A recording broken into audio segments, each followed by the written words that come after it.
हरे कृष्ण कृष्ण कृष्ण हरे हरे, हरे राम राम राम हरे हरे.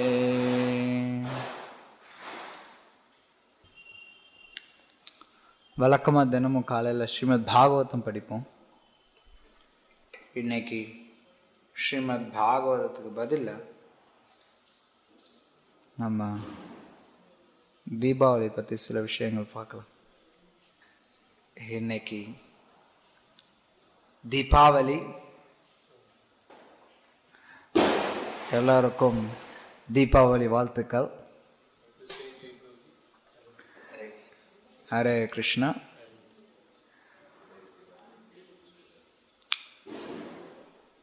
எத்தனையோ திருவிழா இருந்தாலும் இன்னைக்கு வரைக்கும் இந்தியாவில் பெரிய ஒரு திருவிழா அப்படின்னா தீபாவளி.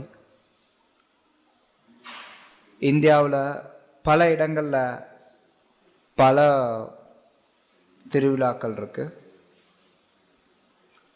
ஒரு இடத்துல கொண்டாடுற திருவிழா இன்னொரு இடத்துல இருக்காது. தீபாவளி அப்படிப்பட்டதில்லை. ஏறக்குறைய இந்தியாவிலோட எல்லா பகுதியிலையும் தீபாவளி கொண்டாடுறாங்க. ஒரு சில பகுதிகளில் கிடையாது. ஆனால் பொதுவாக எல்லா இடத்துலையும் தீபாவளி கொண்டாடுறாங்க. இருந்தாலும் ஒவ்வொருத்தவங்களும் தீபாவளி கொண்டாடுறதுக்கு வெவ்வேறு காரணம் வச்சிருக்காங்க.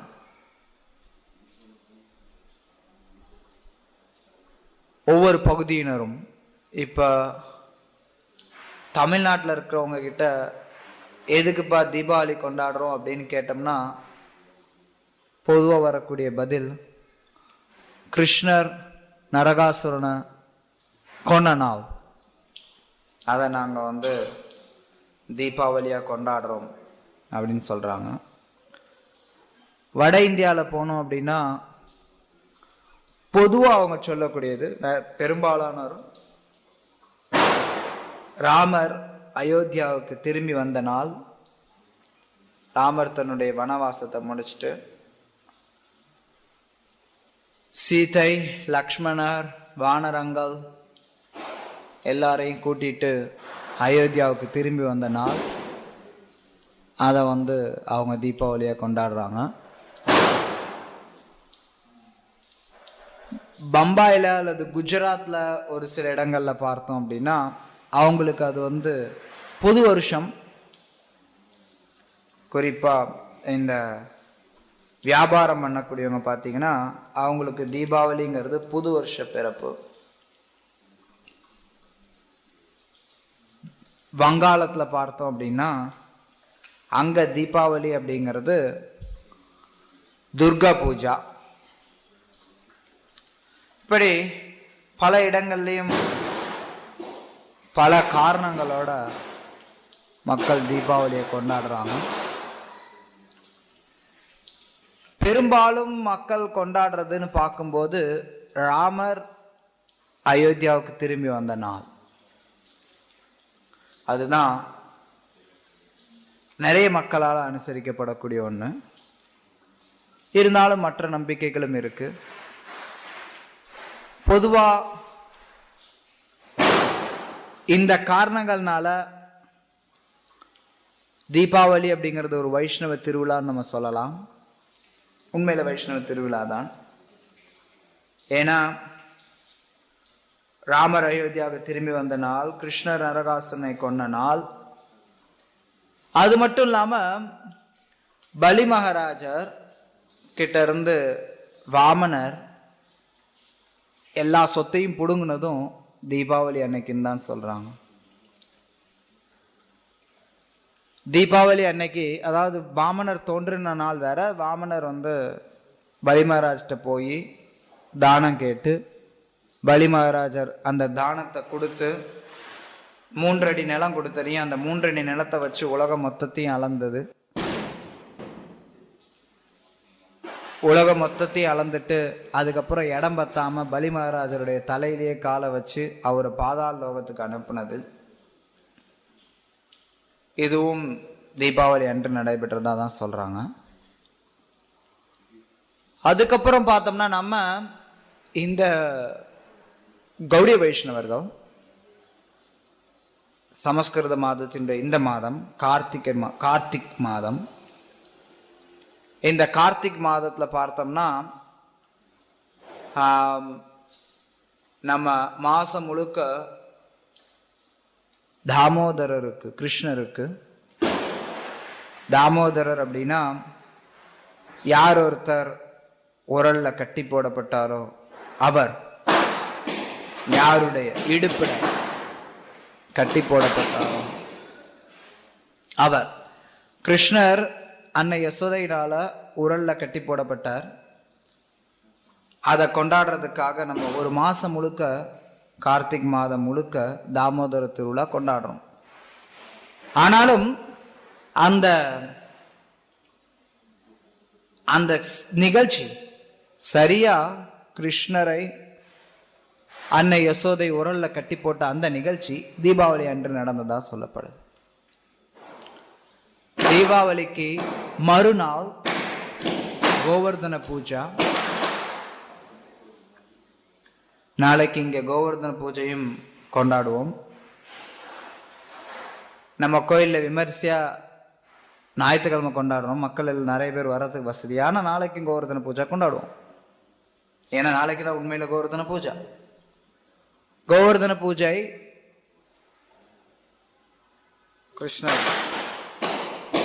கிருஷ்ணருடைய அறிவுரையின்படி பிருந்தாவன வாசிகள் எல்லாரும் கோவர்தனத்தை வழிபட்ட நாள். அதை பத்தி நம்ம அடுத்து பார்க்கலாம் அப்புறமா.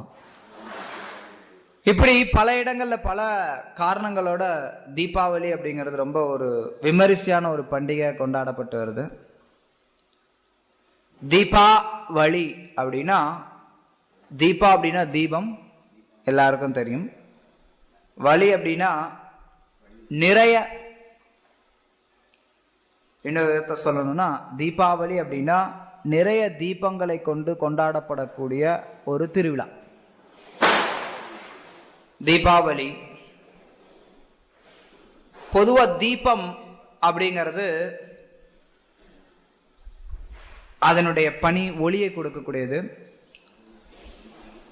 இருளை போக்கக்கூடியது, இருள் போய் ஒளி வரக்கூடியது, அல்லது அறியாமை போய் ஞானம் வரக்கூடியது. அதுதான் தீபத்தினுடைய ஒரு தாத்பரியம். கிருஷ்ண கீதையில சொல்றார், தேசாம் ஏவானு கம்பார்த்தம் அகம் அஜ்ஞான ஜம் தமக நாசயாம் ஆத்மபாவஸ்தோ ஞான தீபேன பாஸ்வதா. கீதையினுடைய சத்துர் ஸ்லோகத்தினுடைய கடைசி ஸ்லோகத்துல அவர் இதை தெளிவுபடுத்துறார். தேசாம் ஏவானு கம்பார்த்தம், யார் என்னுடைய பக்தி தொண்டில ஈடுபட்டு இருக்காங்களோ அத்தகைய பக்தர்களுக்கு அகம் அஜ்ஞான ஜம் தமக, அஜ்ஞான ஜம் அறியாமை அப்படிங்கிற இருளை ஞான தீபேன பாஸ்வதா, ஞான தீபத்தை கொடுத்து நானே விளக்குகிறேன். ஞான தீபேன, கிருஷ்ணர் அந்த வார்த்தையை உபயோகப்படுத்துறார். தீபா, தீபத்தினுடைய பணி ஒளியை கொடுக்கிறது, அதனால அறியாமை அகற்றப்படுது. அந்த விதத்துல இந்த திருவிழா பொதுவா அறியாமை விளக்கி ஞானத்தை பெறுவதற்கு அப்படின்னு நம்ம சொல்லலாம். பல விளக்கங்கள் பல இடங்கள்ல பல மாதிரி கொடுக்கப்படுது தீபாவளி பற்றி. பொதுவா எல்லாரும் ஏற்றுக்கொள்ளக்கூடியது தீபாவளி அப்படின்னா தீபங்களை வைத்து வழிபடக்கூடிய ஒன்று. தீபாவளி அன்னைக்கு கங்கா ஸ்நானம் செய்யணும்னு சொல்லுவாங்க, அல்லது அந்த நாளையில எல்லா தண்ணியிலையும் அந்த குறிப்பிட்ட நேரத்துல கங்கை இருக்கிறதாவும் ஐதீகம். எப்படி வருது ஏன் வருதுன்னு நமக்கு தெரியாது. ஆனா எப்படி பார்த்தாலும் ஒரு விதத்துல சொல்ல போனோம்னா கங்கை இந்த உலகத்துல தோன்றதுக்கும் தீபாவளி நாள் காரணமா அமையுது. ஏன்னா வாமனர் உலகத்தையும் அளந்த போதுதான் கங்கை இந்த பூமிக்குள்ளார பிரவேசித்தது. வாமனருடைய கால் விரல் பட்டு பிரபஞ்சத்தினுடைய திரை கிழிந்த போது மேல இருந்த கங்கா இந்த பிரபஞ்சத்துக்குள்ளார உள்ள நுழைஞ்சது. அதன் பிறகு அது சிவபெருமான் மூலமா வந்து அதெல்லாம் கங்கை எப்படி தோன்றுனதுங்கிறது பெரிய கதை. எப்படி பார்த்தாலும் இது ஒரு வைஷ்ணவ திருவிழா. ஸ்ரீ வைஷ்ணவ கோயில்கள்ல பார்த்தோம் அப்படின்னா நிறைய கோயில்கள்ல சிறப்பான பூஜைகள் இருக்கும். நிறைய இடங்கள்ல சிறப்பா பலர் தீபாவளி அனுசரிப்பாங்க. ஸ்ரீரங்கத்துல ரங்கநாதருக்கு தீபாவளி அன்னைக்கு சிறப்பு உற்சவங்கள்லாம் இருக்கு. ரங்கநாதருக்கு எல்லா நாளுமே உற்சவம் உண்டு, ஏறக்குறைய எல்லா நாளுமே உற்சவம் உண்டு அவருக்கு. இருந்தாலும் தீபாவளிக்கு அவருக்கு சிறப்பா உண்டு. மற்றும் இன்னும் நிறைய கோயில்கள்ல, ஸ்ரீ வைஷ்ணவ கோயில்கள்ல தீபாவளி கொண்டாடப்படுது. அதே சமயத்துல ஒரு வைஷ்ணவ திருவிழாவா தோன்றுனா கூட இஸ்கான்ல தீபாவளி அதிக அளவுல கொண்டாடப்படுறது கிடையாது. இஸ்கான்ல தீபாவளி அப்படிங்கிறது பல நாட்கள்ல ஒரு நாள், அந்த அளவுக்கு ஒன்றும் பெருசா விமரிசையா நம்ம கொண்டாடுறோம் அப்படிங்கிறது கிடையாது. அதுக்கு காரணம் இருக்கு. முக்கியமான காரணம் என்ன அப்படின்னா, நம்மளுடைய சம்பிரதாயம் கௌடிய வைஷ்ணவ சம்பிரதாயம். கௌடிய வைஷ்ணவ சம்பிரதாயத்துல தீபாவளி அப்படிங்கிறது ஒரு பெரிய திருவிழா அல்ல. கௌடிய வைஷ்ணவம் அப்படின்னா, கௌடியா அப்படிங்கிறது ஒரு விதத்துல சொன்னோம் அப்படின்னா, இன்றைக்கு இருக்கக்கூடிய மேற்கு வங்காளம், பங்களாதேஷ் அந்த பகுதிகள் தான் வந்து கௌட தேசம்னு சொல்றாங்க. அந்த கௌட தேசத்தை சார்ந்த ஒரு வைஷ்ணவ சம்பிரதாயம் அப்படிங்கறனால கௌடிய வைஷ்ணவ சம்பிரதாயம் அப்படின்னு சொல்றாங்க. இது ஒரு விளக்கம். கௌடியா அப்படிங்கிறது பல அர்த்தங்களை கொண்டது. வங்காளத்துல இருந்து வரக்கூடிய வைஷ்ணவ சம்பிரதாயமா இருக்கிறதுனால வங்காளத்துல தீபாவளி வைஷ்ணவ திருவிழா கிடையாது. வங்காளத்துல தீபாவளி ஒரு சக்தாவினுடைய திருவிழா. சக்தா அப்படின்னா சக்தியை வழிபடக்கூடியவர்கள், துர்கையை வழிபடக்கூடியவர்கள், காளியை வழிபடக்கூடியவங்க, காளி பூஜா, துர்கா பூஜா. அதனால கௌடிய வைஷ்ணவ சம்பிரதாயத்துல வந்த ஆச்சாரியர்கள் யாருமே தீபாவளிக்கு அதிகமான முக்கியத்துவம் கொடுக்கல. தீபாவளி கிருஷ்ணரோடு தொடர்பு இருக்கு. அன்னை யசோதை கிருஷ்ணரை பொருளை கட்டி போட்ட நாள். இருந்தாலும் அந்த நாளை நம்ம மாசம் முழுக்க கொண்டாடுறோம். குறிப்பா அந்த நாள்ல கொண்டாடுறது கிடையாது, மாதம் முழுக்க கொண்டாடுறோம். அடுத்த நாள் கோவர்தன பூஜை வருது. கோவர்தன பூஜா தொன்று தொட்டு கௌடிய சம்பிரதாயத்துல ஒரு மிகப்பெரிய திருவிழா. கோவர்தன பூஜா அன்னக்கூட்ட திருவிழா. அன்னம் சேர்த்து வச்சு மழை மாதிரி அன்னத்தை குவிச்சு அதை வழிபடக்கூடிய வழிமுறை அன்னக்கூட்ட திருவிழா. அது நம்ம ரொம்ப விமர்சையா கொண்டாடுவோம். ஸ்ரீல பிரபுபாதர் 1967 எழுதின ஒரு கடிதத்துல ஒரு பக்தருக்கு எழுதின கடிதத்துல தீபாவளிக்கு நமக்கு என்ன சம்பந்தம்? ஒரு சம்பந்தமும் இல்லை. நம்ம ஏன் தீபாவளி கொண்டாடணும்? அதெல்லாம் துர்கா பூஜா அல்லது அது வந்து ராமர் அயோத்தியாவுக்கு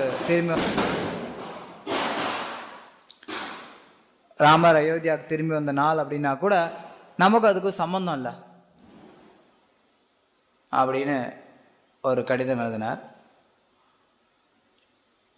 இன்னொரு கடிதத்தை அதுக்கு பின்னாடி 1968 தீபாவளி பத்தி எழுதும்போது, கோயில்ல தீபாவளி கொண்டாடலாம். தீபாவளி ராமர் வெற்றி பெற்ற நாள், தாராளமா கொண்டாடலாம். நீங்க என்ன பண்ணணும்னா கோயில் முழுக்க தீபத்தை ஏத்தி நீங்க தீபாவளி கொண்டாடுங்க அப்படின்னு எழுதினார். அதுல நம்ம புரிஞ்சுக்கலாம், இது ஒரு வைஷ்ணவ திருவிழா. ஆனா குறிப்பா கௌடிய வைஷ்ணவ சம்பிரதாயத்துக்கு தொடர்பு இல்லாத ஒன்று. அதனால சில நேரங்கள்ல பக்தர்கள் கொண்டாடணும்னு நினைச்சா கொண்டாடலாம், இல்லைன்னா இஸ்கான் பக்தர்களுக்கு அது ஒரு பெரிய விஷயம் கிடையாது. ஆனா இன்னைக்கு சமுதாயத்துல பார்த்தோம்னா எத்தனை பேர் தீபாவளிய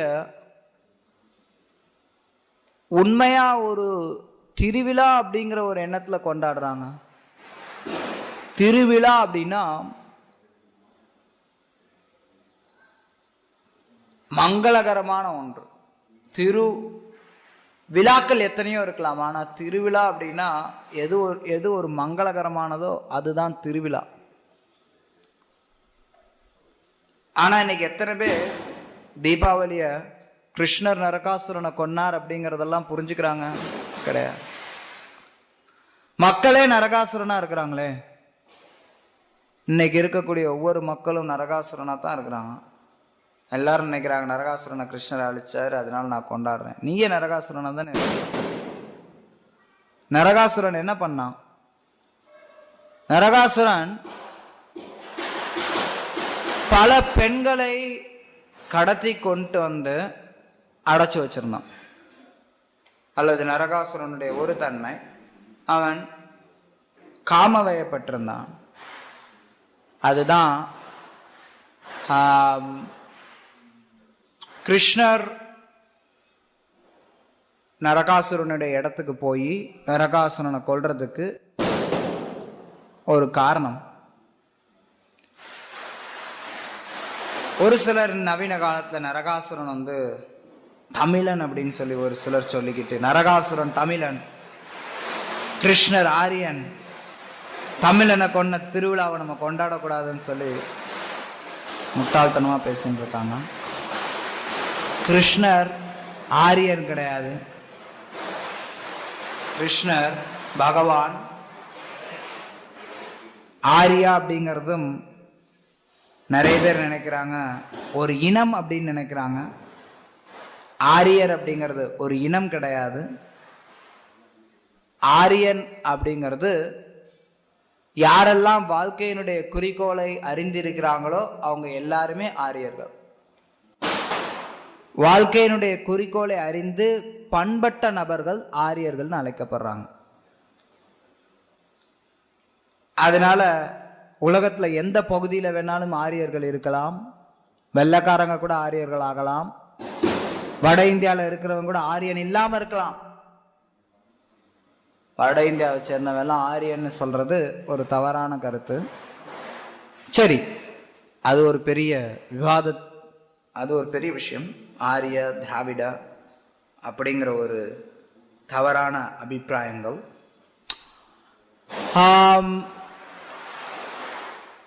அந்த அபிப்பிராயத்தை வச்சுட்டு ஒரு சிலர் சொல்லுவாங்க நரகாசுரன் தமிழன் அப்படின்னு. சாஸ்திர பிரகாரம் பார்த்தோம்னா அதுக்கு எந்த ஒரு ஆதாரமும் இருக்கிற மாதிரி தெரியல. நரகாசுரனுடைய பூமி வேற ஒரு இடத்துல இருக்கு. தமிழ்நாட்டுக்கும் நரகாசுரனுடைய பூமிக்கு சம்பந்தமே இல்லை. நரகாசுரன் பூமாதேவிக்கும் வராகருக்கும் பிறந்த மகன் அப்படின்னு சொல்லப்படுறான். அதன் காரணத்துல இங்க தமிழ்நாட்டுல பொதுவா என்ன கதை சொல்லுவாங்க அப்படின்னா, நரகாசுரனை வந்து பூமாதேவியை கொல்லணும், கிருஷ்ணர் வந்து போர்ல மயங்கின மாதிரி நடிச்சாரு, அப்போதைக்கு சத்யபாமா எடுத்து கொன்னுட்டார், ஏன்னா அதுதான் பூமாதேவி வாங்கியிருந்த வரம் அப்படின்னு சொல்றாங்க. அதுக்கு வேற ஏதாவது புராண ஆதாரம் இருக்கான்னு தெரியல. ஆனா ஸ்ரீமத் பாகவத பிரகாரம் பார்த்தோம்னா கிருஷ்ணர் மயங்கிலாம் இல்ல, கிருஷ்ணர் வந்து அப்படி கொஞ்சம் தோக்குற மாதிரி அப்படி நடிக்கிறார். அந்த சூழ்நிலையில சத்யபாமா வந்து இவனை கொன்னுடுங்க, நேரத்தை வீணடிக்காதீங்க, கொன்னுடுங்க அப்படின்னு சொல்றாங்க. அப்ப கிருஷ்ணர் வந்து தன்னுடைய சக்கராயுதத்தை ஏவி நரகாசுரனை கொல்றார். இதுதான் ஸ்ரீமத் பாகவதத்துல நம்ம பார்க்கக்கூடிய நிகழ்ச்சி. எப்படி பார்த்தாலும் நரகாசுரன் வதைக்கப்பட்டான். நரகாசுரன் என்னுடைய மரணத்தை மக்கள்லாம் கொண்டாடணும்னு சொன்ன காரணத்தினால தீபாவளி கொண்டாடப்படுறதா சொல்றாங்க. தீபாவளிக்கு ஏன் பட்டாசு வெடிக்கிறாங்க அப்படிங்கிறதுக்கு தெளிவான அர்த்தங்கள் எதுவும் இருக்கிற மாதிரி தெரியல. பட்டாசு அப்படிங்கிறது நவீன காலத்தினுடைய ஒரு படைப்பு. ஒரு சிலர் சொல்றாங்க தீபாவளிக்கு பட்டாசு வெடிக்கிறது அப்படிங்கிறது பாபரால அறிமுகப்படுத்தப்பட்டது, ஒரு இஸ்லாமிய மன்னரால. இன்னைக்கும் கூட பார்த்தோம்னா இந்தியாவில் இந்த தீபாவளி அப்படிங்கிற ஒரு திருவிழா ஹிந்து, முஸ்லிம், கிறிஸ்துவர்கள் எல்லாரும் கொண்டாடக்கூடிய திருவிழாவா இருக்கு. கொண்டாடுறதுனா என்னங்கிறது யாருக்கும் தெரியறதில்லை, அது ரெண்டாவது விஷயம். கொண்டாடுறதுனா என்னங்கிறது ஹிந்துவுக்கோ முஸ்லீமுக்கோ கிறிஸ்தவருக்கோ யாருக்கும் தெரியறதில்லை, ஆனால் எல்லாரும் கொண்டாடுறாங்க. அவங்கள பொறுத்தளவு கொண்டாடுறது அப்படின்னா நல்லா சாப்பிடணும், நல்லா டிவி பார்க்கணும், புதுசாக ட்ரெஸ் போட்டுக்கணும், பட்டாசு அடிக்கணும், இதுதான் கொண்டாடுறதுங்கிறது. அந்த விதத்தில் அவங்க கொண்டாடுறாங்க. ஆனால் மக்கள் யாருக்கும் பொதுவாக தீபாவளி அப்படிங்கிறத பற்றி எந்த ஒரு கருத்துமே கிடையாது. இருந்தாலும் பார்க்கலாம், தொன்று தொட்டு இந்திய கலாச்சாரத்தில் எல்லா தரப்பினரும் இதை கொண்டாடி இருக்காங்க. சைத்தன்ய மகாபிரபுவும் தீபாவளி கொண்டாடினதா சைத்தன்ய சரிதாமிரதம் சொல்லுது. தீபாவளி அல்லது எந்த ஒரு திருவிழா எடுத்துட்டாலும் தொன்று தொட்டு அந்த திருவிழாவினுடைய குறிக்கோள் மக்கள் பகவத் பக்தியில அதிகமா ஈடுபடணும் அப்படிங்கிறது தான். ஒவ்வொரு நாளும் ஒருத்தர் பக்தியில ஈடுபடணும். பக்தி அப்படிங்கிறது நித்தியமா என்றென்றும் செய்யப்பட வேண்டிய ஒன்று. கிருஷ்ணர் கீதையில நிறைய இடத்துல சொல்றார், இடைவிடாமல், சததம் அப்படிங்கிற வார்த்தை கிருஷ்ணர் அடிக்கடி உபயோகப்படுத்துறதை நம்ம பார்க்கலாம். எப்போதுமே பக்தி தொண்டுல ஒருத்தர் ஈடுபடணும். இருந்தாலும் திருவிழா அப்படிங்கிறது அப்படி பக்தியில ஈடுபடுறதுக்கு அவங்களுக்கு ஒரு சிறப்பு நாள். அதுதான் உண்மையா திருவிழா அப்படிங்கிறதுனுடைய அர்த்தம். திருவிழா அப்படின்னா நம்ம அனுபவிக்கிறதுக்காக கிடையாது. திருவிழா அப்படிங்கிறது பகவத் பக்தியில நம்ம முன்னேறதுக்கு இருக்கக்கூடிய வசதிகள். அதை நம்மளுடைய அனுபவத்துக்காக நான் அனுபவிக்கிறதுக்காக நான் கொண்டாடுறேன் அப்படின்னா அப்போ அது திருவிழாவே கிடையாது. ஆனால் இன்னைக்கு எல்லாருமே தீபாவளி மட்டும் இல்லை, எல்லா திருவிழாவையும் அவங்கவுங்களுடைய சொந்த அனுபவத்துக்காக தான் கொண்டாடுறாங்க. தான் எப்படி அனுபவிக்கலாங்கிறதுக்காக தான் ஒவ்வொரு திருவிழாவும் கொண்டாடுறோம். அதுலேயும் கேவலமாக பார்த்தீங்க அப்படின்னா ஒரு சில திருவிழாக்கள், குறிப்பாக தீபாவளி எல்லாம் எடுத்துக்கிட்டோம்னா எந்த அளவுக்கு கேவலப்படுத்திட்டாங்கன்னா அதில் கொஞ்சம் கூட ஒரு ஆன்மீகம் அப்படிங்கிறதோ பக்தி அப்படிங்கிறதோ இல்லாம போயிடுச்சு. தீபாவளி என்னமோ பக்ரீத் மாதிரி ஆயிடுச்சு. எந்த விதத்துல அப்படின்னு உங்களுக்கே புரியும். தீபாவளி அன்னைக்கு கறிக்கடையெல்லாம் ரொம்ப பிஸியா இருக்கும். ஏன்? தீபாவளிக்கும் கறிக்கும் என்னையா சம்பந்தம்? சம்பந்தம் ஒன்றும் கிடையாது. அவனோட எண்ணம் தீபாவளி திருவிழா அப்படின்னா கொண்டாடணும், அவன் என்ஜாய் பண்ணணும். அவனுக்கு தெரிஞ்சது என்ஜாய்மெண்ட் அப்படின்னா கறி தின்றது, தண்ணி அடிக்கிறது. இதை தவிர அவனுக்கு வேற ஒன்றும் தெரியாது. இன்னைக்கு இருக்கக்கூடிய மக்களுக்கு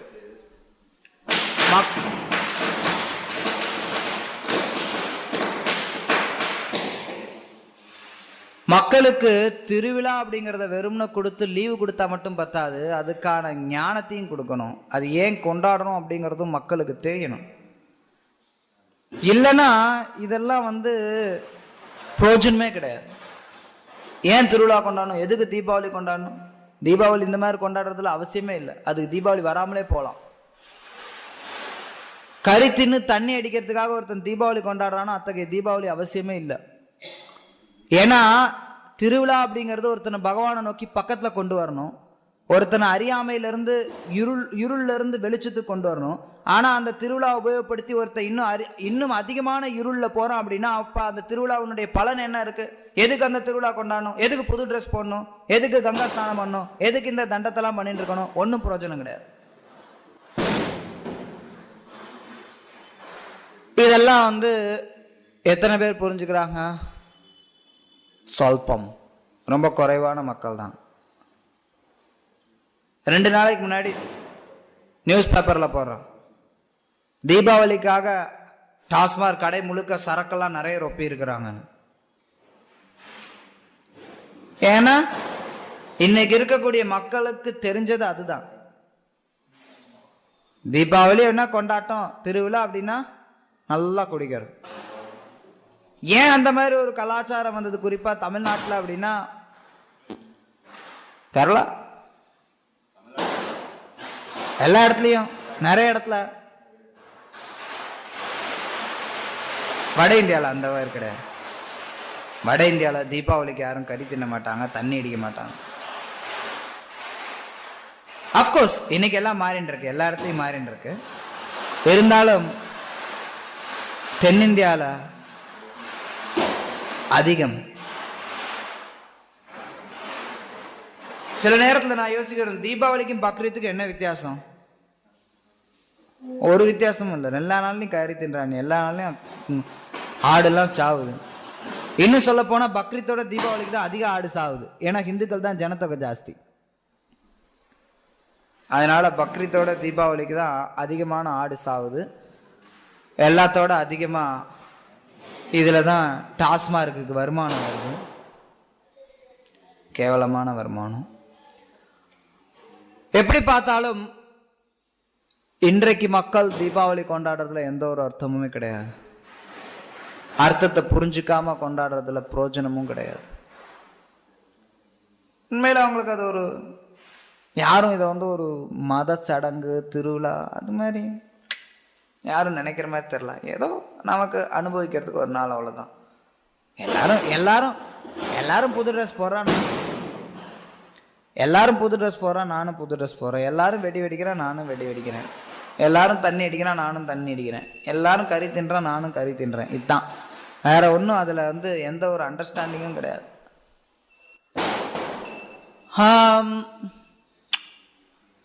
அது ஒரு பக்கம் இருந்தாலும்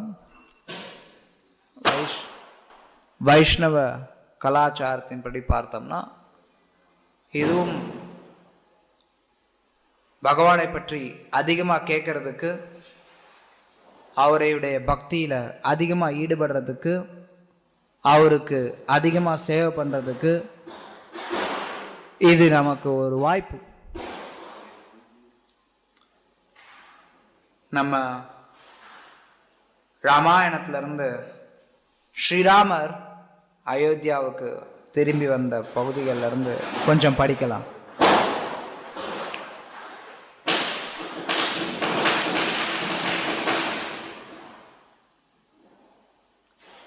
ராமர் தன்னுடைய வனவாசத்தை முடிச்சுட்டு திரும்பி அயோத்தியாவுக்கு எந்த வழியில போனாரோ அதே வழியில திரும்பி வர வந்துட்டு சராயு நதிக்கரையில பார்த்துட்டு அயோத்தியாவுக்கு வெளியில அவர் நின்னுறார். நகரத்திற்குள் பிரவேசிப்பதற்கு முன் ராமர் பரத்வாஜ ரிஷியின் ஆசிரமத்தில் விமானத்தை நிறுத்தினார். உறவினர்களை சந்திப்பதற்கு முன் அவர்களது நலனை பற்றி விசாரிக்கவே அவர் அங்கு நிறுத்தினார். ராமரை மகிழ்ச்சியுடன் வரவேற்றவுடன் பரத்வாஜர் அவரது வினாக்களுக்கு பதிலளிக்கும் வகையில் ராமர் நகரத்துக்குள்ளார உடனே வரல, வழியில ஓரமா நின்னுக்கிறார். பரத்வாஜர் முனிவருடைய ஆசிரமத்துல விமானத்தை நிறுத்திட்டு அவர்கிட்ட போய் கேட்கிறார், சொந்தக்காரங்களாம் எப்படி இருக்காங்க, யார் என்ன பண்றாங்க அப்படிங்கிறத பத்தி விசாரிக்கிறார். அப்ப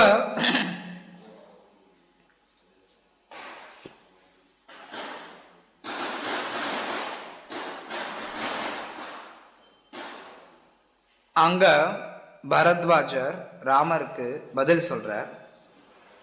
நீங்கள் இல்லாத நேரத்தில்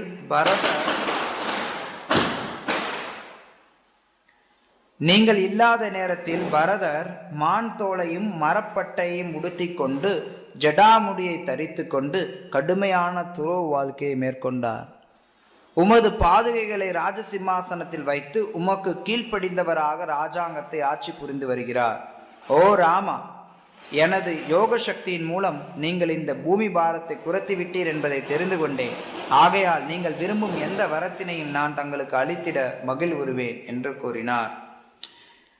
இங்க முதல்ல அவரு பரதரை பத்தி சொல்றார். பரத்வாஜ். எல்லாரும் நினைச்சாங்க பரதன் அவனாலதான் ராமர் காட்டுக்கு போனார் அப்படின்னு. பரதனும் ஒரு காரணம். பரதன் அப்படிங்கிற ஒரு மகன் இருந்த காரணத்தினாலதான் கைகேயி அந்த வரத்தை கேட்டா. ஆனா பரதருக்கு முற்றுமா பிடிக்கல. கைகேய வந்து ஒரு பிசாசு மாதிரி பார்த்தான் பரதன். கைகேய ஒரு சூழ்நிலையில பரதன் வந்து கொல்லணும்னு கூட முடிவு செஞ்சாங்க. பரதனும் சத்ருகனும். ஒரு பெண், ஒரு தாய் இருந்தாலும் எங்களுடைய வாழ்க்கையே பறிச்சுட்டா இவ. தாயா இருந்து என்ன பிரயோஜனம், பெண்ணா இருந்து என்ன பிரயோஜனம், கொன்னரலாம் அப்படின்னு முடிவு பண்ணாங்க. ஆனா அந்த சூழ்நிலையில அவங்க கொல்லல. ஏன்னா அவங்க நினைச்சாங்க. அப்ப பரதர் சொல்லுவார் சத்ருகன் கிட்ட, வேண்டாம் கொல்ல வேண்டாம். இல்ல சத்ருகன் பரதன் சொல்லுவார், யாரோ ஒருத்தர் இன்னொருத்தட்ட சொல்லுவார் கொல்ல வேண்டாம். ஏன் அப்படின்னா கொன்னுட்டோம்னா அது ராமருக்கு பிடிக்க.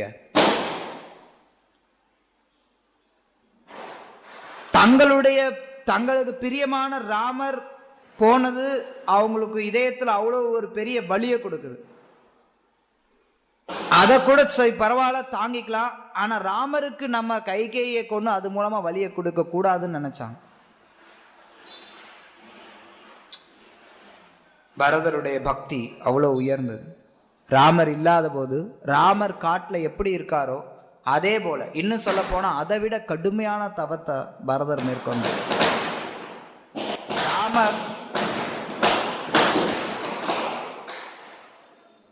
ராமர் அரியணையை விட்டுட்டார். அவர் ராஜ உடைகளையும் விட்டுட்டார். பரதனும் ராஜ உடைகள் எல்லாத்தையும் விட்டுட்டு மரப்பட்டை உடுத்திட்டு மான் தோலை உடுத்திட்டு ஜடாமுடி தரித்துட்டு கடுமையான துறவு வாழ்க்கையை மேற்கொள்றார். சிம்மாசனத்துல ராமருடைய பாதுகையை வச்சு அது மூலமா அவர் ஆட்சி பண்ணார். இத கேட்டறியும் ராமர் பதில் சொல்றார். அதாவது பரத்வாஜ முனிவர் உங்களுக்கு நான் ஏதாவது பண்ணணும்னு கேட்கிறார் ராமர் கிட்ட. நீங்க பூமி பாரத்தை குறைச்சிட்டீங்க, உங்களுக்கு நான் ஏதாவது பண்ணணும்.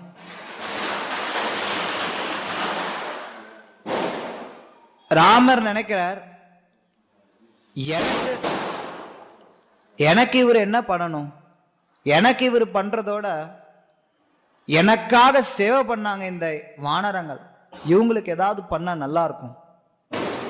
அதனால ராமர் மகிழ்ச்சியோட கேட்கிறார், அயோத்தியாவின் வழிநெடுகில் உள்ள எல்லா மரங்களும் கனிகளாலும் மலர்களாலும் நிரம்பட்டும், மரங்களிலிருந்து தேன் ஓடைகளாக கீழே வடிந்து அந்த அமிர்தத்தின் நறுமணம் பரவட்டும் என்று பதிலளித்தார். பரத்வாஜ முனிவர் அவர்கிட்ட போய் ராமர் முதல்ல விசாரிக்கிறார் யார் எப்படி இருக்காங்கன்னு. அதை சொல்லி முடிச்சறியும் பரத்வாஜர் ராமர்கிட்ட சொல்றார், நீங்க வந்து பூமி பாரத்தை குறைச்சிட்டீங்க, உங்களுக்கு நான் ஏதாவது செய்யணும்னு நினைக்கிறேங்கிற. அதுக்கு ராமர் பதில் சொல்றார், அயோத்தியாவில் இருக்கக்கூடிய மரங்கள், அயோத்தியாவுக்கு போற வழி நெடுக இருக்கக்கூடிய எல்லா மரங்களும் கனிகளாலும் மலர்களாலும் நிரம்பட்டும், மரங்களிலிருந்து தேன் ஓடைகளாக கீழே வழிந்து அந்த அமிர்தத்தின் நறுமணம் பரவட்டும் அப்படின்னு கேட்கிறார். அவர் ஏன் கேட்கிறார் அப்படின்னா தன்னுக்காக சேவை பண்ண வானரங்களுக்காக. அதுதான் பகவானுடைய அன்பு பரிமாற்றம். பகவான் கிட்ட இருந்து இது வேணும் அது வேணும்னு கேட்கும்போது அதை கொடுப்பார் அவர் சில நேரங்கள்ல. ஆனா அத்தோடு அங்க உறவு போயிடும், அன்பு பரிமாற்றம் இருக்காது. ஆனா பகவானுக்கு ஏதாவது சேவை பண்ணும்போது அப்ப பகவான் அவங்களுக்கு ஏதாவது திருப்பி கொடுக்கணும்னு நினைக்கிறார். அவங்களுக்கு என்ன தான் சேவை பண்ணணும்னு நினைக்கிறார். இதெல்லாம் பக்தியினுடைய மிக உயர்ந்த நிலைகள். இருந்தாலும் ராமர் அதை வந்து கேட்கிறார், தன்னுடைய வானரங்களுக்காக கேட்டறியும். உடனடியாக அயோத்தியாவின் வழிநெடுக உள்ள மரங்கள் அனைத்தும் முதல் தரமான பழங்களினால் நிரம்பின. அந்த அற்புதமான மாற்றத்தை கண்ட ஆயிரக்கணக்கான வானரங்கள் புஷ்பக விமானத்திலிருந்து கீழே குதித்து தாங்கள் முழு திருப்தி அடையும் வரை விருந்தோம்பினர். எல்லாம் ரதத்துல இருந்தாங்க, புஷ்பக விமானத்துல. பழம் எல்லாம், தேனெல்லாம் ரொம்ப நிறைய எல்லாம் விமானத்துல இருந்து குதிச்சு எவ்வளோ சாப்பிட முடியுமோ அவ்வளோ சாப்பிட்டாங்க எல்லா வானரங்களும். ராமர் வானரங்களது தன்னலமற்ற சேவைக்கு எப்படி கைமாறு செய்வது என்பதையே எப்போதும் நினைத்து கொண்டிருந்தார். இவ்வாறாக அவர்கள் திருப்தியுடன் இருந்ததை கண்டு அவர் மிக்க மகிழ்ச்சியுற்றார். இதுதான் பகவானுடைய தன்மை. பக்தர்கள் சந்தோஷப்பட்டா பகவான் சந்தோஷப்படுறார். அதுக்காக புலனின்பத்துல பக்தர்கள் இருந்தா பகவான் சந்தோஷப்படுறாருங்கிறது கிடையாது. பகவத் சேவையில. பின்னர் ஹனுமானின் பக்கம் திரும்பிய ராமர் ஹனுமான் கிட்ட சொல்றார், எனது வருகையை குகனிடம் தெரிவிக்கவும். முதல்ல போய் குகன் கிட்ட சொல்ல. பின்னர் நந்தி கிராமத்திற்கு சென்று பரதனிடம் சீத்தை அபகரிக்கப்பட்ட எல்லா சம்பவங்களையும் அதற்கு பின் அவளது மீட்பையும் பற்றி தெரிவிக்கவும். அதுக்கப்புறம் நந்தி கிராமத்துக்கு போங்கிறார். நந்தி கிராமம் அப்படிங்கிறது அயோத்தியாவினுடைய ஓரத்துல இருந்த ஒரு சின்ன கிராமம். பரதர் அங்கதான் தங்கி இருந்தார். ராஜ பரிவாரங்கள் எல்லாத்தையும் விட்டுட்டு அவர் எளிமையா கிராமத்துல ஒரு குடிசையில தங்கி இருந்தார். அங்க போய்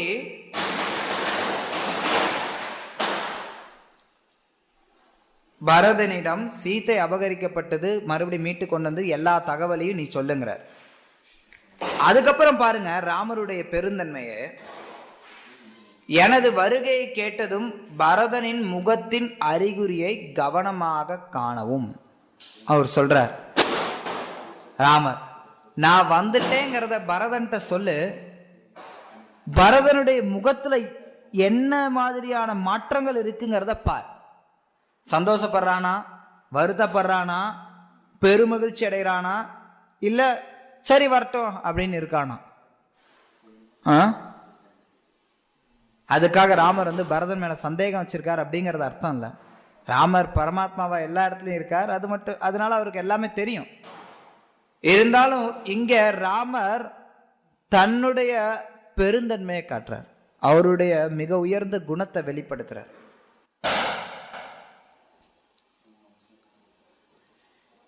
நாம் இந்த ஆசிரமத்திலிருந்து கிளம்புவதற்கு முன்பு அந்த தகவல்லாம் எனக்கு மறுபடி தெரிவிக்கவும்ங்கிறார். இங்க இருந்து போறதுக்கு முன்னாடியே எனக்கு தெரிவிச்சிரு பரதன் எப்படி இருக்கான் அப்படிங்கிறத பத்தி. பரதன் பதவியின் மீதுள்ள பற்றினாலோ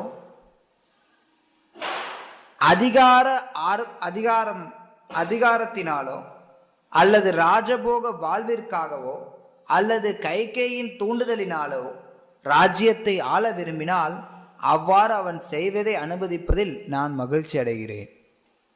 எனக்கு எந்த வருத்தமும் கிடையாது, நான் சந்தோஷம்தான் அடைகிறேன்.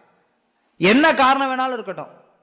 கைகேயி இல்ல நீ தான் ஆட்சி பண்ணணும்னு பரதன்ட்ட விரும்பினாலும் சரி பரவாயில்ல, இல்ல பரதனுக்கே நான் ஆட்சி பண்ணணும்னு ஆசை இருக்குதா பரவாயில்ல, இல்ல ராஜபோகமா வாழணுங்கிறதுல ஆசை இருக்கா அவனுக்கு பரவாயில்ல, எப்படி இருந்தாலும் பரவாயில்ல, அதுல நான் சந்தோஷம்தான் அடைகிறேங்கிற. ஹனுமான் உடனே ஒரு மனித ரூபத்தை ஏற்று ஆகாய மார்க்கமாக பறந்து புறப்பட்டார். முதலில் அவர் குகனிடம் சென்று ராமர் பரத்வாஜரது ஆசிரமத்தில் அன்றிரவை கழித்துவிட்டு அவரை சந்திக்க வருவார் என்று கூறினார். முதல்ல போய் குகன்கிட்ட சொல்லிடுறார். அதுக்கப்புறம் நந்தி கிராமத்துக்கு போறார்.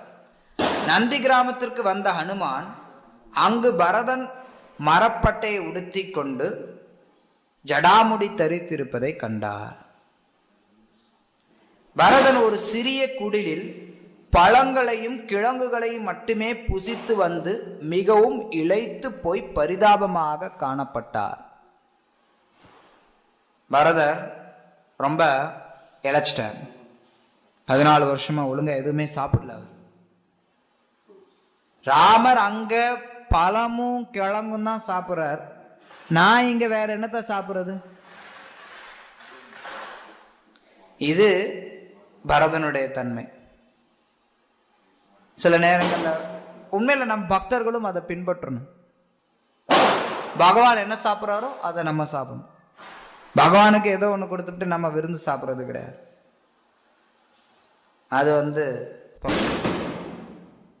அது வந்து பக்குவமான பக்தி பாவம் கிடையாது.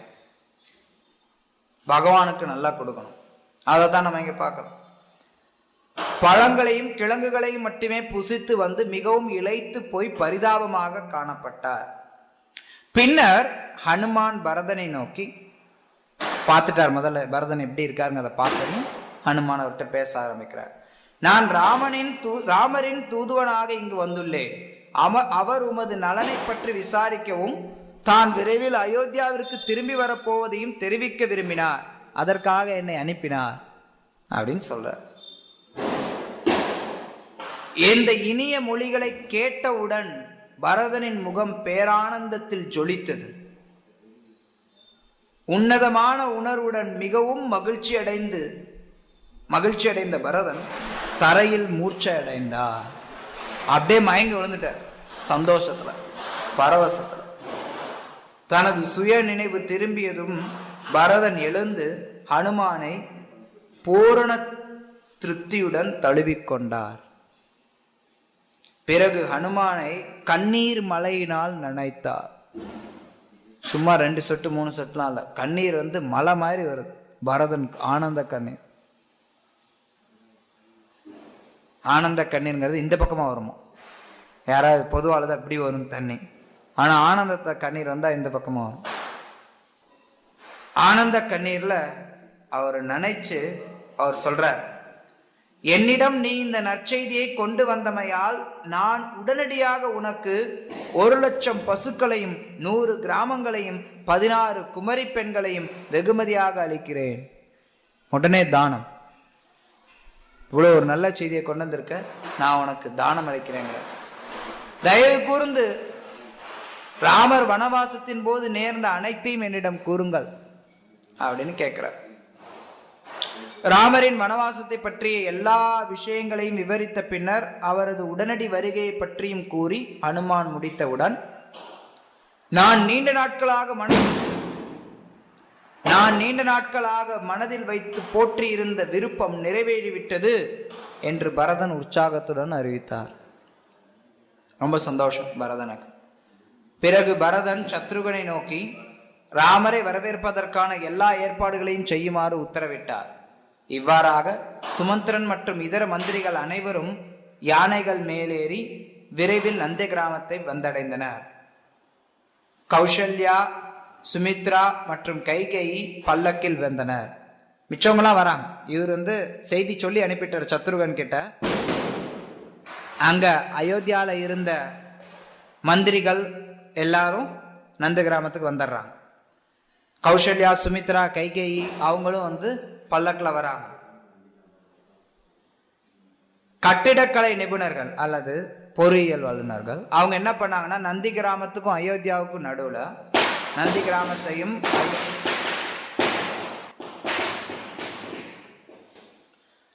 கிராமத்தையும் அயோத்தியாவும் இணைக்கும் புதிய சாலைகளை அமைத்தனர். ராமர் வரார் புதுசா, உடனே அவங்க வந்து ராமரை நல்லா விமரிசையா கூட்டு போறதுக்காக சாலை அமைக்கிறாங்க. எல்லா ஏற்பாடுகளும் செய்யப்பட்ட பிறகு பரதன் ராமரது பாதுகைகளையும் வெண்கொற்ற குடையையும் சாமரங்களையும் எடுத்துக்கொண்டார். வெஞ்சாமரம் எடுத்துட்டு அவர் கொடை எடுத்துக்கிட்டு பாதுகை எடுத்துக்கிட்டு ராமரை கூப்பிடறதுக்காக போறார். எல்லா பிராமணர்களும் உடன் வர பக்கவாத்தியமாக சங்குகள் முழங்கி மத்தளங்கள் கொட்ட பரதர் குடிலை விட்டு வெளியேறினார். ராமரின் வருகையின் செய்தி உடனடியாக எங்கும் பரவியது. கிட்டத்தட்ட எல்லா அயோத்தியாவாசிகளும் அவரை காண விரும்பி நந்தி கிராமத்துக்கு வந்தனர். எல்லாரும் வந்துட்டாங்க. மந்திரிகள், குலகுருக்கள், மரியாதைக்குரிய குடிமக்கள், இசை வல்லுநர்களின் இன்னிசை ஒளிகள் மற்றும் கற்றறிந்த பிராமணர்கள் உறக்கமாக ஓதும் வேத மந்திரங்கள் என அனைவரும் பரதனுடன் சூழ்ந்து கொண்டனர். வேத மந்திரம் ஓதிக்கிட்டு பிராமணர்கள் எல்லாரும் அவர் கூட பின்னாடி வந்துட்டாங்க. இவர்களை பின்தொடர்ந்து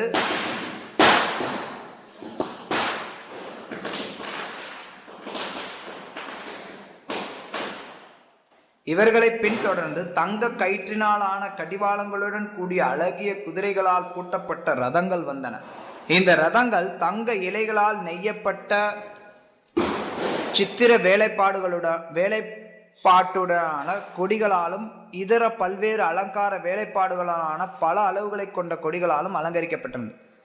தங்க ரதம் அலங்கரிக்கப்பட்ட ரதம் பின்னாடி வருது. தங்க கவச்சத்துடன் அழகுபடுத்தப்பட்ட சேனைகள், தாம்பூலத்தை தாங்கிய பணியாட்கள், பல பிரசித்தி பெற்றவர்கள், அழகிய விலை மகிழ்கள் ஆகியோரும் இருந்தனர். குடைகள், சாமரங்கள், பலதரப்பட்ட விலை மதிப்புடைய ஆபரணங்கள், ராஜருக்குரிய வரவேற்புக்கு பொருத்தமான உபகரணங்கள் அப்படின்னு நிறைய கூட வரும். சில மணி நேரத்திற்கு பின்னர் ராமர் வருவதற்கான அறிகுறி ஏதும் தோன்றவில்லை.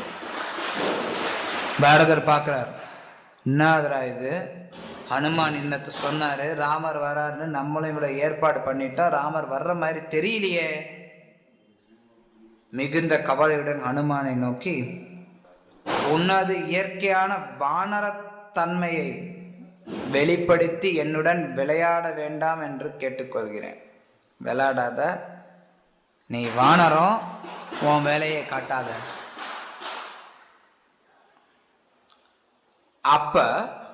அப்போது ஹனுமான் வானரங்கள் நெருங்கி வருவதை காட்டினார். வானரங்கள் வர்றதுனால அங்க வந்து புழுதி கிளம்பும். அந்த புழுதி மண்டலத்தை பரதனிடம் காட்டினார். அங்க பாரு, புழுதி கிளம்புது, எங்க ஆளுங்க தான் வந்துட்டு இருக்கிறாங்க அப்படின்னு காட்டுறார். அப்போது கர்ஜிக்கும் சப்தம் தொலைவில் இருந்து கேட்டது. கர்ஜிக்கும்னா அந்த குரங்கள்லாம் எல்லாம் சேர்ந்து ஒரு மாதிரி சப்தம் அங்க கேட்கு. ஹனுமான் தூரத்தில் இருந்த புஷ்பக விமானத்தை பார்த்தபோது ராமர் வந்து விட்டார் என்று ஆரவாரம் செய்தார். புஷ்பக விமானம் கண்ணில் பட்டறியும், ராமர் வந்துட்டார் அப்படின்னு சத்தம் போறார். புஷ்பக விமானம் ஒரு முழு நிலவு ஆகாயத்தில் உதயமானது போல தோன்றியது. அதனை கண்டவுடன் கூட்டத்தினரும் சந்தோஷத்தில் உறக்கமாக ஆரவாரம் செய்தனர். யானைகள், குதிரைகள் என தங்களது ரதங்களிலிருந்து எல்லோரும் மரியாதையுடன் கீழே இறங்கினர். மரியாதை செலுத்துறது தான், எல்லாத்துல இருந்தும் கீழே இறங்குறாங்க. பரதன் தொலைவில் இருந்தே ராமரை வழிபடத் தொடங்கினார். கூப்பிய கரங்களுடன் பரதன் பகவான் ராமரை போற்றி பிரார்த்தனைகளை அர்ப்பணித்தார். புஷ்பக விமானத்தின் முன்பாக கம்பீரமான பொலிவுடன் ராமரை நேரில் கண்டவுடன் அவருக்கு விழுந்து நமஸ்காரம் என்றார்.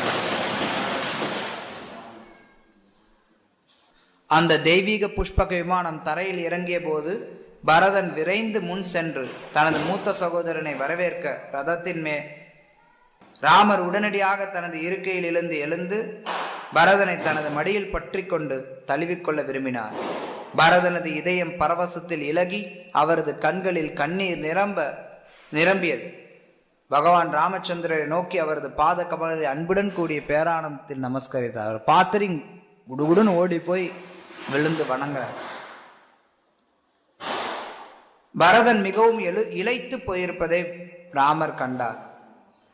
தான் இல்லாத நேரத்தில் தனது சகோதரன் கோமியத்தில் சமைக்கப்பட்ட கோதுமையை தின்று தனது உடலை மரப்பட்டையால் மூடிக்கொண்டு ஜடாமுடி தரித்து கொண்டு குசாப்புள்ளில் படுத்திருப்பார் என்பதை கேள்விப்பட்டார்.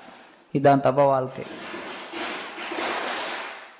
பழம், கிழங்கு அது இல்லாம பார்த்தோம்னா கோமியத்துல கொஞ்சோண்டு இந்த பார்லின்னு சொல்லுவாங்க, அதை கொஞ்சோண்டு சமைச்சு அவர் சாப்பிட்டுன்னு இருந்தார்.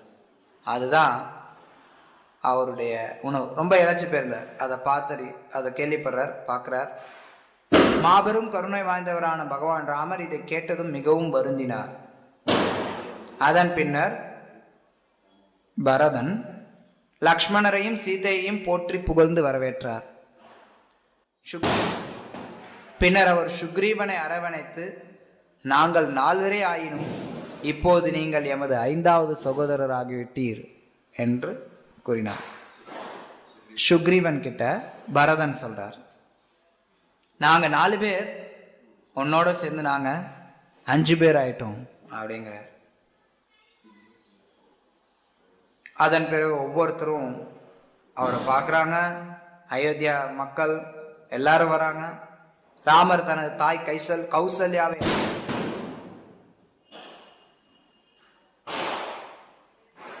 கௌசல்யாவை அணுகினார். பின்னர் ஒருவன் பின் ஒருவராக சுமித்ரா, கைகேயி, வசிஷ்டர் என அனைவரையும் வணங்கினார். குடிமக்கள் அனைவரும் கூப்பிய கரங்களுடன் முன்வந்து அவரை வரவேற்றனர். பிறகு ராமர் சீதை மற்றும் லக்ஷ்மணருடன் இணைந்து தங்களது மரியாதைக்குரிய வணக்கங்களை கற்றறிந்த பிராமணர்களுக்கும் குடும்பத்தின் மூத்த நபர்களுக்கும் சமர்ப்பித்தனர். அயோத்தியாவின் குடிமக்கள் அனைவரும் தங்களது மரியாதைக்குரிய வந்தனங்களை பகவானுக்கு சமர்ப்பித்தனர்.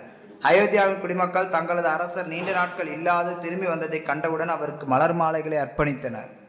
தங்களது மேலங்கியை இசைத்து சந்தோஷத்தில் நடனமாடினர். அது ஒரு அறிகுறி. அவங்க சதர் போட்டிருப்பாங்க, சதர் எடுத்து மேலே சுற்றுவாங்க. அது மகிழ்ச்சியினுடைய ஒரு அறிகுறி. அது மாதிரி அவங்க எல்லாரும் நடனம் ஆடுறாங்க. அதன் பின்னர் பரதர் ராமரது மர பாதுகைகளை கைகளில் ஏந்தி ராமரின் முன்பு வந்தார். இந்த பாதுகைகளை கவனத்துடன் ராமரின் பாதகமங்களை பொருத்தி தாங்கள் இல்லாத சமயத்தில் ராஜ்யத்தை இந்த பாதுகைகளே மேற்பார்வையிட்டன. உமது கருணையினால் அயோத்தியா செழிப்புடன் பொக்கிஷமான சாலை, பண்டக சாலை, சேனைகள் என அனைத்தும் 10 மடங்கு பெருகியுள்ளது. எனது கடமை தற்போது முடிந்துவிட்டது. இப்போது அனைத்தையும் தங்களிடம் ஒப்படைக்கிறேன் என்று பரதர் கூறினார். மர பாதுகைகளை பகவான் ராமருக்கு முன்பு அர்ப்பணித்த பின்னர் பரதர் கூப்பிய கரங்களுடன் கண்களில் நீர் வழிய நின்றார். பகவான் ராமர் பரதனை தனது 2 கரங்களாலும் நீண்ட நேரமாக அணைத்தபடி கண்ணீரினால் நீராட்டினார். பகவானும் ஆனந்த கண்ணீர்னால நீராட்டுறார். அதன் பிறகு ராமர் புஷ்பக விமானத்தை அதன் உரிமையாளரான செல்வத்தின் அதிபதி குபேரனிடம் திரும்பிச் செல்ல கட்டளையிட்டார். இவ்வாறாக அந்த தெய்வீக விமானம் வடதிசையை நோக்கி ஆகாயத்தினுள் பறந்தது. பின்னர் ராமர் தனது குரு வசிஷ்டரின் பாதத்திற்கு அருகில் அமர பரதன் அங்கு வேண்டினார்.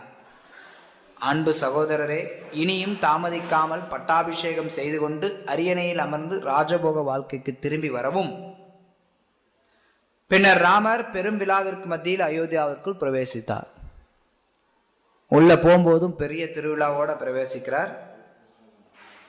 அழகிய நறுமணமிக்க மலர்கள் அவரது உடலில் தூவப்பட்டு வரவேற்கப்பட்டார். மாபெரும் பிரசித்தி பெற்றவர்களான பிரம்மா எல்லோரும் அவர் வரவேற்று அதன் பிறகு அவருடைய ஜடாமுடியை நீராட்டி அவருக்கு ராஜ உடைகளை கொடுத்து பட்டாபிஷேகம் பண்ணான். இது தீபாவளி அப்போ நம்ம கேட்க வேண்டிய கதையில் ஒன்று. So okay, Hare Krishna.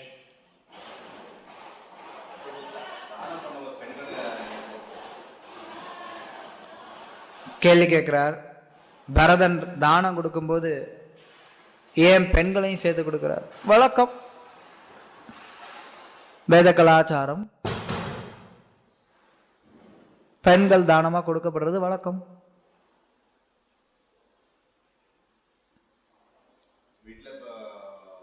ஒரு மன்னனுக்கு தன்னுடைய குடிமக்கள் எல்லாரும் மேலேயும் உரிமை இருக்கு. பரதன் மன்னனுடைய பணியை எடுத்திருந்தான். அதனால பரதனுக்கு நாட்டில் இருக்கக்கூடிய எல்லா பெண்கள் மேலேயும் உரிமை இருக்கு. அந்த விதத்துல தான் விரும்பக்கூடிய ஒருத்தருக்கு கன்னி பெண்களை தானமா கொடுக்கறதுக்கு பரதர் முன்வரார். அதுல எதுவும் என்ன இருக்கு? அப்கோர்ஸ் ஹனுமான் ஆஞ்சநேயர், அவர் பிரம்மச்சாரி, அவர் தான் மனித உருவம் எடுத்துட்டுல போறாரு. யாருன்னு முதல்ல அணுகும் போது யாருன்னு தெரியாம தானே அணுகிறாரு. பரதருக்கு தெரியாது. இவர் போய் சொல்றாரு, நான் ராமருடைய தூதரா வந்திருக்கேன், வரார் அப்படின்னு சொல்றார். உடனே மகிழ்ச்சியில அவர் என்ன கொடுக்கணுமோ அதை கொடுக்கிறார். அவ்வளவுதான்.